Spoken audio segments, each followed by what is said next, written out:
Divided us into 5 groups, factions, to keep the peace. The smart ones, the ones who value knowledge and logic, are an erudite.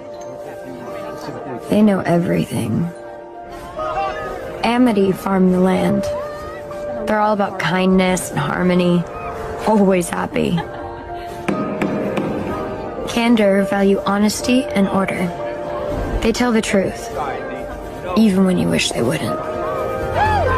And then there's Dauntless. They're our protectors, our soldiers, our police. I always thought they were amazing.